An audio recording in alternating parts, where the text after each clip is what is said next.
అందరికీ నమస్తే. నేను మీ గౌరవ Krishna. Welcome back to our channel wall poster. అయితే మహేష్ బాబు గారు నటిస్తున్న జక్కన్న దర్శకత్వంలో వస్తున్న SSMB 29 సినిమా స్టోరీ ఎలా ఉండబోతుంది? ఎందుకంటే లీక్ అయిన వీడియో ప్రకారం ఆ స్టోరీ లైన్ వినిపిస్తున్న ప్రకారం అయితే పురాణాలు కూడా ఇందులో యాడ్ చేస్తున్నారు మైథాలజీని. కాబట్టి సినిమా ఎలా ఉండబోతుందో మనం కూడా ఒక అంచనా ప్రకారం ఒక స్టోరీని అయితే మనము ఇలా ఉంటుంది అని చెప్పి మనం మాట్లాడదాం. సో స్టోరీ ఇలా ఉండే అవకాశం ఎక్కువగా ఉంది. అంతకంటే ముందు ఈ సినిమా ఒకటి గుర్తుపెట్టుకోండి, SSMB 29 వచ్చేంత వరకు ఇండియాలో ఎన్ని రికార్డ్స్ ఉన్నా ఆ రికార్డ్స్ అలాగే ఉంటాయి. ఒకసారి SSMB 29 వచ్చింది అనుకోని ఉన్న రికార్డ్స్ అన్ని ఎగిరిపోయి కొత్త రికార్డులు SSMB 29 క్రియేట్ చేస్తుంది. ఇది ఖచ్చితంగా మీరు రాసి పెట్టుకోండి. ఎవరైనా సరే ఖచ్చితంగా రాసి పెట్టుకోండి. అది మహేష్ బాబు గారికి యాంటీ ఫ్యాన్స్ అయినా సరే, మహేష్ బాబు గారి ఫ్యాన్స్ అయినా సరే, SSMB 29 వచ్చేంత వరకు మాత్రమే ఇండియాలో ఏ రికార్డ్ అయినా సరే, ఎవరి రికార్డ్ అయినా సరే ఉంటుంది. ఒక్కసారి SSMB 29 వచ్చిందా ఇండియన్ రికార్డ్స్ మొత్తం గల్లంత అయిపోవాల్సిందే. ఎందుకు అంటే మన ప్రపంచంలో ఓవరాల్ గా ఉన్న ఎస్టిమేషన్ ప్రకారం 1,63,000 స్క్రీన్స్ ఉన్నాయి. మరి SSMB 29 ఎన్ని స్క్రీన్స్ లో రిలీజ్ అవుతుందో మీకు తెలుసా? సో లాస్ట్ లో ఎండింగ్ లో చెప్తాను SSMB 29 సినిమా ఎన్ని స్క్రీన్స్ లో రిలీజ్ అవుతుందో. సో ఏంటంటే మన SSMB 29 మూవీకి సంబంధించిన కథ ఎలా ఉండబోతుంది అనే విషయం గురించి కూడా మనం ఒకసారి మాట్లాడుకుందాం. సో దీనికి సంబంధించి రీసెంట్ గా మనకు మహేష్ బాబు గారి బర్త్డే రోజు ఒక పిక్ అయితే రిలీజ్ చేశారు. ఆ పిక్ లో మహేష్ బాబు గారి ఛాతీ కనిపిస్తూ, బ్లడ్ కనిపిస్తూ, కొద్దిగా ఒక లాకెట్ అయితే కనిపిస్తుంది. అందులో శివుడు, నంది, త్రిశూలం ఇలా మనకు కనిపిస్తున్నాయి. ఒక మైథాలజీని సినిమా కనెక్ట్ చేయడం జరిగింది. ఎందుకంటే ఆ గ్లోబల్ ఆడియన్స్ కూడా మన మైథాలజీ ఏంటి, మన హిందూ సాంప్రదాయం ఏంటి, మన హిందూ దేవతలు ఏంటి, మన హిందూ దేవి సాంప్రదాయాలు ఏంటి అనేది ప్రపంచానికి చూపించాలని చెప్పి. ఎందుకంటే ఇప్పుడు మన దేశంలో కంటే ఎక్కువ మన సాంప్రదాయాల్ని, మన హిందూ సాంప్రదాయాల్ని ఎక్కువగా బయట దేశాల్లో గౌరవిస్తున్నారు. వాళ్ళు మన మతాన్ని కూడా స్వీకరించి వాళ్ళు అక్కడ చాలా బాగా మన దేవుళ్ళని పూజిస్తున్నారు. సో ఏంటంటే దీని ద్వారా గ్లోబల్ వైజ్ గా మన మైథాలజీ గొప్పతనం ఏంటి, మన దేవుల గొప్పతనం ఏంటి అని రాజమౌళి గారు చూపించడానికి ముందుకు తీసుకెళ్తున్నారు. ఎందుకంటే ఇలాంటి ఎలిమెంట్స్ ఆయన పెట్టడం జరుగుతుంది. RRR సినిమాలో రామ్ చరణ్ గారిని కొద్దిసేపు రాముడి పాత్రలో చూపించినందుకు ఆ సినిమాలో రామ్ చరణ్ గారికి ఎంత పేరు వచ్చిందో మనందరికి తెలిసిన విషయమే. సో దాన్ని కూడా ఇందులో మైథాలజీ మిక్స్ చేసి మరి చూపించబోతున్నారు. మీకు వీడియో ముందు నేను చెప్పిస్తున్నా ఏంటంటే ఈ సినిమాలో మనకు రాముల వారు గెటప్ లో కనిపించబోతున్నారు. కాకపోతే మహేష్ బాబు గారు కాదంట. ఇప్పుడున్న రిపోర్ట్ ప్రకారం ఏంటంటే మనకు రణబీర్ కపూర్ ఆల్రెడీ రామాయణ సినిమా చేస్తున్నాడు, రాముడి పాత్రలో చేస్తున్నాడు కదా. సో తనే ఈ సినిమాలో కూడా రాముడి పాత్రలో చేస్తున్నట్టు మనకి ఇన్ఫర్మేషన్ వస్తుంది. మరి ఎందుకు మహేష్ బాబు గారిని రాముడి పాత్రలో చూపించొచ్చు కదా అంటే, మహేష్ బాబు గారికి హనుమంతుడి రిఫరెన్స్ లో చూపించబోతున్నాడు. అంటే మహేష్ బాబు గారు సంజీవిని పర్వతాన్ని తీసుకురావడానికి, అంటే పర్వతాన్ని కాదనుకోండి ఆ మొక్కల్ని తీసుకురావడానికి వెళ్తాడు. కాబట్టి మనకు సంజీవిని పర్వతానికి సంబంధించి హనుమంతుల వారిని తీసుకొచ్చారు. కాబట్టి ఆ రిఫరెన్స్ అనేది మనకు ఈ రూపంలో కనిపిస్తుంది, మహేష్ బాబు గారి రూపంలో. అంటే మహేష్ బాబు గారు ఈ సినిమాలో హనుమంతుడి క్యారెక్టర్ ని ప్లే చేస్తున్నట్టు, అంటే అలా అనుకోండి, ఆ రిఫరెన్స్ ఉంటుంది. అలాగే మనకు రాముడి క్యారెక్టర్ ని రణబీర్ కపూర్ ప్లే చేస్తున్నట్టు అనిపిస్తుంది. సో ఏంటంటే ఫైనల్ గా మనం ఇదంతా కాకుండా కొంచెం స్టోరీ గురించి మాట్లాడాలి. రీసెంట్ గా మనకు హైదరాబాద్ రామోజీ ఫిలిమ్స్ లో వారణాసి సెట్ చేసి ఇక్కడ షూట్ చేస్తారు. అంటే ఈ సినిమాలో మహేష్ బాబు గారి తండ్రి ఒక గొప్ప సైంటిస్ట్. ఆయన ఏదో కనిపెట్టాలి వారణాసి నగరానికి వచ్చి ఏదో కనిపెట్టే ప్రయత్నంలో ఆయన అలాంటి సాంకేతాన్ని కనిపెట్టి ఆయన గల్లంత అయిపోతాడు. అంటే కనిపించకుండా వెళ్ళిపోతాడు. మహేష్ బాబు గారి తండ్రి ఎక్కడికి వెళ్ళాడు, కనిపించకుండా ఎక్కడికి పోయాడు అనే అన్వేషణలో మనకు మహేష్ బాబు గారు ఉంటారు. సో మహేష్ బాబు గారు ఈ సినిమాలో ఒక ఆర్కియాలజిస్ట్ గా చేస్తున్నట్టు మనకైతే ఇన్ఫర్మేషన్ వస్తుంది. సో ఏంటంటే మహేష్ బాబు గారు తన తండ్రిని వెతకడానికి ఏంటంటే వారణాసి నగరం రావడం జరుగుతుంది. సో వారణాసి నగరానికి వచ్చినాక మహేష్ బాబు గారికి ఒక రిఫరెన్స్ దొరుకుతుంది. అక్కడ వాళ్ళ తండ్రిని కనిపెట్టడానికి, ప్రపంచంలో ఒక గొప్ప శక్తిని కనిపెట్టడానికి మహేష్ బాబు గారికి ఒక రిఫరెన్స్ దొరుకుతుంది వారణాసి నగరంలో. సో అతని యాత్ర అనేది మనకు వారణాసి నుంచి మొదలవుతుంది. అది తాంజానియా అడవుల్లో, ప్రజెంట్ ఏదైతే కెన్యా అడవుల్లో షూట్ చేసుకుంటుందో, సో అలా ప్రపంచం మొత్తం దానికోసం తిరుగుతుంటాడు. సో ప్రపంచం మొత్తం తిరిగిన తర్వాత తిరిగి ఎక్కడి నుంచి మొదలు పెడతాడో అక్కడికే వస్తాడు. అంటే సూర్యుడు ఉదయించే చోట మనకు సంజీవని దొరుకుతుంది అని చెప్పి ఆ సంజీవని వెతకడానికి, అలాంటి మొక్కల్ని వెతకడానికి వెళ్తాడు. సో మనకు రీసెంట్ గా కొద్ది రోజుల క్రితం ఇంటర్నెట్ లో ఒక వీడియో లీక్ అయింది. ఏంటంటే మహేష్ బాబు గారిని విలన్స్ పట్టుకుంటారు. పృథ్వీ సుకుమారన్ ఆయన ఒక వీల్ చైర్ లో ఉంటాడు. సో ఏంటంటే ఒక శక్తి పృథ్వీ సుకుమారన్ ని తిరిగి ఆయనను, ఎవరైనా వీల్ చైర్ లో ఉండాలనుకోరు కదా, ఆయన నడిపేయాలనుకుంటాడు కదా. సో ఒక శక్తి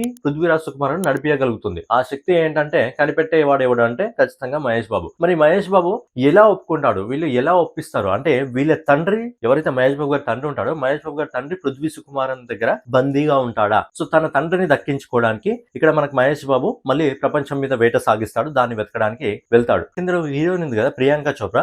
సో ప్రియాంక చోప్రా నాకు తెలిసి పృథ్వీ సుకుమారన్ దగ్గర పనిచేసే ఒక సైంటిస్ట్ కావచ్చు. అయితే బేసిక్ గా మనకు రాజమౌళి గారి సినిమాలో హీరోయిన్ ఉంటారు, బట్ హీరోయిన్ ఎక్కువ స్కోప్ ఉండదు. కాకపోతే ఇది అడ్వెంచర్ సినిమా కాబట్టి ఈ సినిమాలో మహేష్ బాబు గారితో పాటు పృథ్వీ సుకుమారన్ నమ్మిన సైంటిస్ట్ కాబట్టి తనని కూడా మహేష్ బాబు గారితో పంపించే అవకాశం ఉంది. బేసిక్ గా తెలుగు సినిమా అయితే నాకు మహేష్ బాబు గారు ఒక్కరే వెళ్తుండొచ్చు అని అనిపించేది. బట్ ఇది ఇప్పుడు హాలీవుడ్ సినిమా కాబట్టి ఖచ్చితంగా హాలీవుడ్ సినిమాలో మీరు అడ్వెంచర్ చూసుకున్నట్టయితే ఎక్కువగా హీరోయిన్ ఇద్దరు ఉంటారు. కాబట్టి దాన్ని వెతికే ప్రయత్నంలో మహేష్ బాబు గారితో పాటు మనకు ప్రియాంక చోప్రా కూడా జత కలుస్తారు. మన జనరేషన్ లో కనిపించిన చాలా జంతువులు, చాలా ఎనిమల్స్ కూడా ఇప్పుడు మనకు కనిపించిన చాలా ఎనిమల్స్ మరి ఆ కాలంలో ఉన్న ఆ కాలానికి మహేష్ బాబు ఎలా వెళ్ళి ఆ సంజీవని తీసుకొచ్చి పృథ్వీ సుకుమారానికి ఇచ్చిన తర్వాత ఆ శక్తి ద్వారా తనకి కాళ్ళు వచ్చిన తర్వాత తన ప్రపంచాన్ని శాసించాలనుకుంటున్నాడని తెలిసి మహేష్ బాబు గారు తిరిగి ఆ శక్తిని ఎలా విఫలం చేయగలుగుతాడు, ఎలా విలన్ని ఆపుతాడు అనేది ఎంటైర్ గా స్టోరీ ఉండొచ్చు. బట్ ఏంటంటే రాజమౌళి గారి స్టోరీస్ ఎలా ఉంటాయో మనకు తెలిసిన విషయం. ప్రతి షాట్ లో కూడా మనకు త్రిబుల్ ఆర్ సినిమాలోనే మీరు కొన్ని షాట్లు చూస్తే నిజంగా బూస్ బంగ్ రావడం జరుగుతుంది. టార్గెట్ వచ్చేసి 10,000 కోట్లు. మరి 10,000 కోట్లు కలెక్ట్ చేయాలంటే సినిమా ఎంత పర్ఫెక్షనిస్ట్ గా తీస్తాడు. మరి ముందే మహేష్ బాబు గారిని చాలా మంది హాలీవుడ్ హీరో అంటారు. మరి ఇప్పుడు ఏకంగా లోకల్ నుంచి హాలీవుడ్ కే వెళ్తున్నాడు. పాన్ ఇండియా సినిమా లేదు, ఏకంగా పాన్ వరల్డ్ సినిమానే. అందుకే 10,000 కోట్లు target.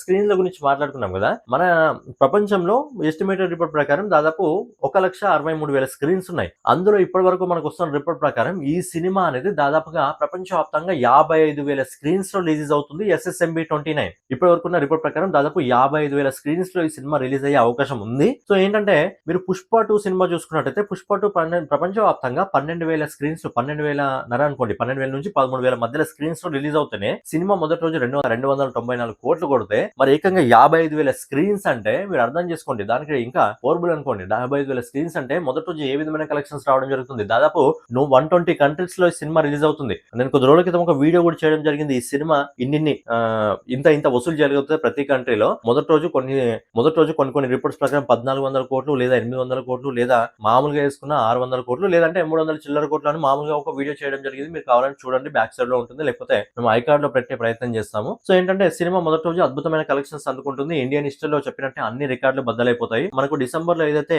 Avatar ash and fire cinema release అవుతుందో ఆ డైరెక్టర్ జేమ్స్ కెమెరూన్ ఎవరైతే ఉన్నారో, జేమ్స్ కెమెరూన్ నవంబర్ లో మనకు ఇండియా రాబోతున్నాడు. నవంబర్ లో ఇండియా వచ్చినప్పుడు SSMB 29 నుంచి టీజర్ రిలీజ్ చేయబోతున్నారంట. So James Cameron teaser release చేస్తున్నాడు అంటే టీజర్ ఖచ్చితంగా ప్రపంచవ్యాప్తంగా వెళ్ళి SSMB 29 కూడా టీజర్ రిలీజ్ చేసినప్పుడు మొత్తం ప్రపంచం మొత్తం ఒకటే విధంగా చూసే విధంగా ఉండాలి. అలా చూసగలిగితే చాలా యూట్యూబ్ లో చాలా రికార్డ్స్ ఆ సినిమా బద్దలు కొడుతుంది. సో ఏంటంటే జేమ్స్ కెమెరూన్ వస్తున్నాడు, సినిమాకి ప్రమోషన్ చేస్తున్నాడు. మరి ఎందుకు అంటే ఆయన సినిమా కూడా ఉంది కదా, మరి ఆయన సినిమాను కూడా ఏంటంటే అవతార్ సినిమాకి వచ్చినంత తర్వాత ఏదైతే అవతార్ నుంచి ఇంకో సీక్వెల్ రావడం జరిగిందో వాటర్ సంబంధించి అంత రెస్పాన్స్ దానికి రాలేదు. మరి ఈ సినిమాకి రెస్పాన్స్ కావాలి. దానికి ఇండియాలో గొప్ప దర్శకుడు ఎవరు అంటే ఖచ్చితంగా మన రాజమౌళి గారే. ఇండియాలో రాజమౌళి గారిని మించిన దర్శకుడు ఉండడు.